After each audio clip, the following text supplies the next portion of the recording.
Straight ahead on CCX News, a great river adventure, and it's right in our backyard. We'll show you different ways to explore the mighty Mississippi in backyard getaways. Plus, he's one of my very best. He's with me all the time. He's with me 10 hours a day at work. Meet the newest crime-fighting team in Maple Grove. But first, multiple robberies, all near each other, and all linked to one suspect. CCX News starts right now. Hello and thanks for joining us. It is a case Brooklyn Center police rarely see. 3 robberies in a 12-hour span, all by the same suspect. They happen within walking distance of each other, and the women victims in these cases, all of them were punched. The cases occurred last week. The first happened last Thursday evening at TJ Maxx, followed by an attempted robbery the next morning at the nearby Walmart. Then it happened again that same day at Cub Foods. Police say all of the cases are connected to this man, 54-year-old Willie Parks of St. Paul. Parks is now charged with 3 counts of first-degree aggravated robbery. Now, according to Brooklyn Center Police, Parks punched a woman in the face as she was getting into her car last Thursday evening outside of the TJ Maxx. The suspect stole cash and ran away. The next morning, police say Parks punched another woman outside of Walmart as she was getting into her car. The criminal complaint says Parks tried to steal the woman's wedding ring, but the victim was able to fight him off and get away. Just a half hour later, police say Parks struck again, this time at the Brooklyn Center Cub Foods. He allegedly punched a woman entering her car, stealing her purse and her cell phone. Parks fled in a vehicle, but witnesses were able to get a license plate. 2 hours later, detectives found Parks in that same vehicle in North Minneapolis. They also recovered items stolen from the women. Police say Parks also is likely connected to a similar case in Minneapolis. A Brooklyn Center police spokesperson tells CCX News that in his experience, this type of case is very rare. According to court records, Parks has a lengthy criminal history, including multiple convictions of criminal sexual conduct. Chances are you've probably heard fireworks going off in your neighborhood over the past few days. If not, you're practically guaranteed to hear them Wednesday night. But local police are asking people to obey the rules. Fireworks that are legal in Minnesota include sparklers and novelty devices such as party poppers. But it's easy for Minnesotans, of course, to head to neighboring states to buy illegal fireworks, and that includes items that fly and explode, such as bottle rockets, Roman candles, and mortars. The Crystal Police Department wants to remind people that there are consequences to using illegal fireworks. And it's very dangerous, burns and injuries where fingers are lost and things like that can occur. Also, we've had fires occur in the city of Crystal because of illegal fireworks. I can remember a couple of years ago responding to one where somebody lit a Roman candle, went into somebody's firewood pile and started their house on fire. So we're always concerned about that as well. Crystal police say anyone caught with illegal fireworks will have them confiscated. They could also face a fine and jail time. 4th of July fireworks are fun for most of us, but not all of us. To your pets, fireworks can be noisy and scary. Veterinarians recommend taking extra precautions to be sure your pets are not traumatized by the loud explosions. Dr. Angelica Dimmick with the Animal Humane Society recommends keeping your pets inside with the doors and windows closed to shut out some of the noise. Give them access to several rooms, some with the lights on and some dark, to let your animals choose where they feel safest. Above all, get ready before the fireworks start. Dimmick says some animals are more afraid than others and they may react badly. The worst case I've seen was a dog who jumped through a picture window and lacerated itself just trying to get away from the sounds. So taking precautions before everything starts is the best thing, and keeping them indoors. If your pet is especially afraid of loud noises, you can try this. It's called a compression shirt.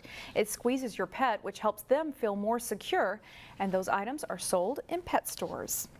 For the first time in more than 20 years, Maple Grove has a new canine officer. Kalo graduated from obedience training this past spring, and as reporter Sonia Goins shows us, he's already making a difference on the force. Come. He's not a pet, but at the same time, he's a very friendly fella. Kalo, a Belgian Malinois Shepherd mix, is the newest crime fighter on the streets of Maple Grove. Yep. Handler Keith Stewart says Kalo is a great partner and best friend. He's with me all the time. He's with me 10 hours a day at work. He goes home with me. Even before Kalo officially went on duty, the crime-fighting duo spent a lot of quality time together. And it was all-day training, you know, probably 8 to 10 hours a day. Besides obedience training, Kalo also went through many agility exercises. For learning how to climb over, climb under, jump, crawl. A lot of Kalo's training is done with food or toys. Sit. Yes, sir, boy. That's a good boy. The top dog also responds to nonverbal commands. Good. The patrol officer says Kalo makes his job a lot easier by doing certain things faster and safer than he can. One of the big things he's used for is a locating tool. So whether that's locating drugs or locating a bad guy or locating a lost autistic child. Kalo is also a great conversation starter. Interacting with people far more than I have in probably the last year combined. Officials say Kalo is a welcome addition to the department. Before, Maple Grove had to use other agencies when they needed a canine. As years went by, from the time that we didn't have them to now the time that we do again, the necessity and the use of those dogs has become much greater. And while the city benefits from having Kalo on the force, his handler says having a furry companion is the absolute best. I liked being a police officer as it was, but having a dog, can't get any better than that. In Maple Grove, Sonia Goins, CCX News.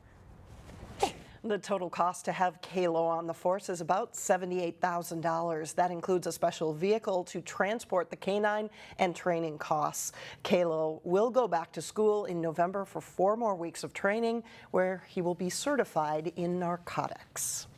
Still ahead on CCX News, double the parks, double the fun. See where we're headed next in Backyard Getaways. Plus, a Hopkins girls basketball standout is headed to Europe to represent USA basketball. But first, the 4th of July will be a hot one with a chance of scattered thunderstorms. We'll be right back.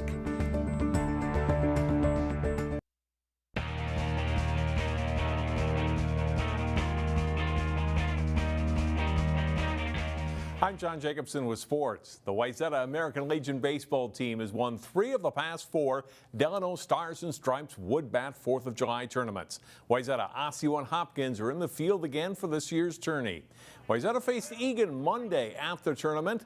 In the bottom of the first inning, Sam Westermeyer of Wayzata tags it a long way to the base of the ivy in left center field. Keegan Nickel and Ian Colson score as Wayzata grabs a quick 2-0 lead. The runs aren't easy to come by the rest of the way. Eagan gets one back in the top of the second. Jack Stump drives it over the center fielder's head. Caden Gage comes in to score, and Eagan pulls within 2-1. Wayzata plays small ball in the 4th. Thomas Gershala gets the bunt down to score Brendan Albert, and it's a 3-1 lead. Eagan chips away in the top of the 6th. Parker Weigert grounds to second. Wayzata takes the out at first. Dick Johnson scores, and it's 3-2 Wayzata. And that lead doesn't hold up in the 7th.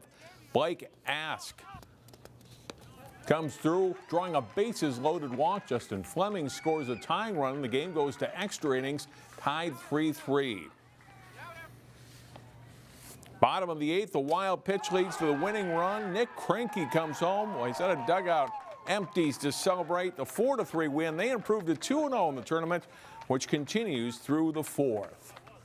While many high school basketball players are still going strong with their AAU seasons, Minnesota's top prep girls player is done with the summer with her North Tartan team. And that's because Hopkins High School junior-to-be #1 Paige Bueckeres is headed overseas this month as one of 12 players on the USA Basketball Women's U17 team that will compete in the World Cup tournament in Eastern Europe.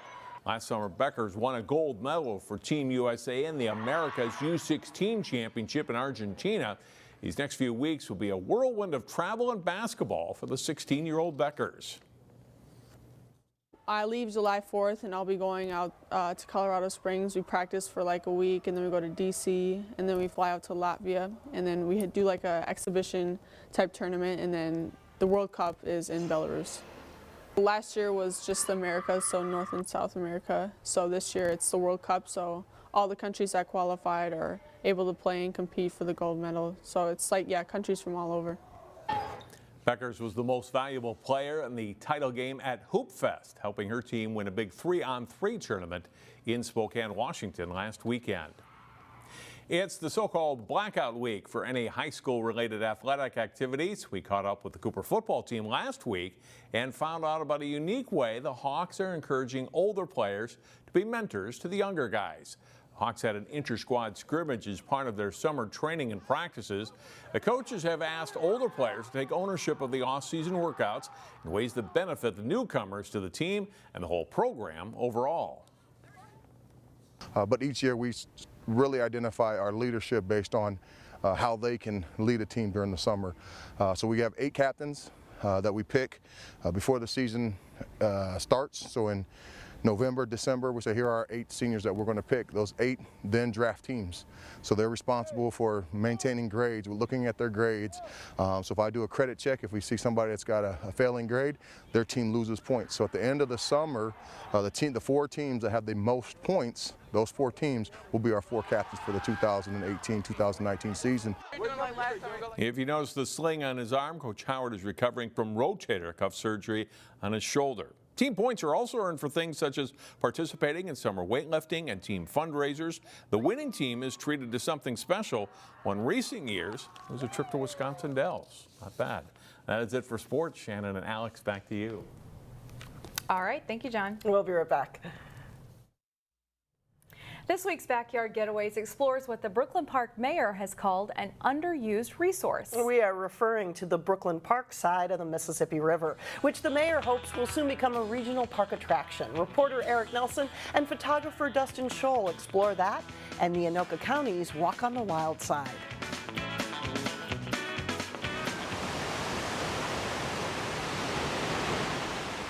I think it's just a great opportunity for people to come out here and have a cool recreational experience without having to plan a lot of activities. You're not, packing up the car for the weekend and loading all your stuff. Just grab a cooler and grab a picnic lunch and come down and explore. Brooklyn Park and Coon Rapids are split by the Mississippi River, but they are connected by a dam. I do think it's really a feather in the cap for these cities, both Brooklyn Park and Coon Rapids, to have this access point. Coon Rapids Dam Regional Park is an outdoor playground right here in the northern burbs. It's a really good experience. The breeze, the air coming at you from the side is beautiful. The park is paradise for nature lovers, and it gets multimodal use. You see the dog walkers, you see the bikers, you see the pedestrians. It's really kind of a central hub here, which gets people out of the neighborhoods, and it gets you into a really nice, unique, peaceful environment. On the Anoka County side of the mighty Mississippi, there is plenty of history. Once upon a time, ox carts were a form of transportation. Traveling supplies up and down the river corridor here. There's actually some sections within the park where you can still see the ruts from the old carts that go back and forth through the trails. Bird watching is popular in this part of the park because the Mississippi is a major flyway. Another park perk is free concerts. For 10 Thursdays in the summer, people gather to hear music in a unique setting. Great activity, sun's kind of cooling down, bands are cranked up, it's a lot of fun. You get, 1,000+ people into the park. On the Hennepin County side of the muddy Mississippi, there is an abundance of fish and wildlife in the river and at the visitor center of the soon-to-be-called Mississippi Gateway Regional Park. We have the luxury of having a great big fish tank here that shows some of the fish that can be in the river. There's a mirror carp here and a couple of long-nosed gar. Turtles are on display, and there are many different kinds to see. A painted turtle there. Yep, really common. They're found in almost every Minnesota lake, stream, and river. One of the coolest parts of the visitor center is an elevated back porch. It's a little bit like a tree fort because you're really at the treetop level to see what's going on. Great birding spot, just a good spot to come and relax and listen to the sounds of the park. From hummingbirds to wildflowers to spectacular sunsets, nature's magic is everywhere. At the center of the park is the historic Coon Rapids Dam. Well over 100 years old now, so it's one of the older dams on the Mississippi. Which controls the power and the fury of the nation's most famous river. Fast, running, flowing, it's excitement. So to be literally right on top of the Mississippi and kind of feel that power of the water going underneath you and hearing those waves crash. For Backyard Getaways, I'm Eric Nelson, CCX News. The park on the Brooklyn Park side is 160 acres in size and has more than 2 miles of trails. Beautiful pictures there, Yes. just gorgeous. A Brooklyn Park playwright is trying to make a name for himself in New York. Kevin Ray Johnson has written a play that he is hoping to produce off-Broadway. The play is called A Funny Imagination. It is a parody drama that is based on characters from the cartoon Doug. And it is basically reimagining them 10 years older from the time that they're like seniors in high school up until the time that they're late adults. Kevin has a cast of 3 working on the play. They've done 2 readings at different New York theater venues. We asked him about bringing the play back to Minnesota. To me, that would be a dream come true. Being a Minnesota native and being from Brooklyn Park, that would be a dream come true. Kevin has a Kickstarter campaign to fund the production. His play was offered a one-night-only performance in September. Still ahead, CCX viewers shared their 4th of July traditions. Plus, a little donut you know, the story behind these patriotic bagels. We'll be right back.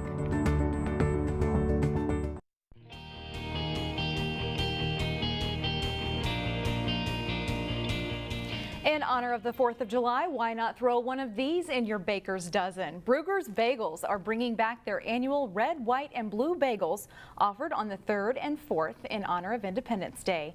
The tricolored treat is a popular patriotic offering, and Nadia Cakes in Maple Grove is also showing off its colors too, with these specialty red, white, and blue cupcakes available for the 4th. And finally, a little reflection for the 4th of July holiday. What does Independence Day mean to you? We asked the question, and here's what a few of you had to say. Well, it's always been a very traditional holiday in our family. We get together. The men in our family were all in the service. So it's fireworks, there's family, there's barbecue, it's fun. Food, drinks, it's fun, everything. Time for an extra nap. Just a quiet celebration, and try to maintain a year-round celebration of the country itself, and proud of it. Family, friends, good times, just being with family. It means family, friends, the veterans, of which I am one. And although I was in the reserves, I still consider myself a veteran, Vietnam. And hopefully beautiful weather, but we may not have that. Enjoy the day. Thanks so much for joining us. And we'll see you right back here starting Thursday at 4. Have a safe and happy 4th of July.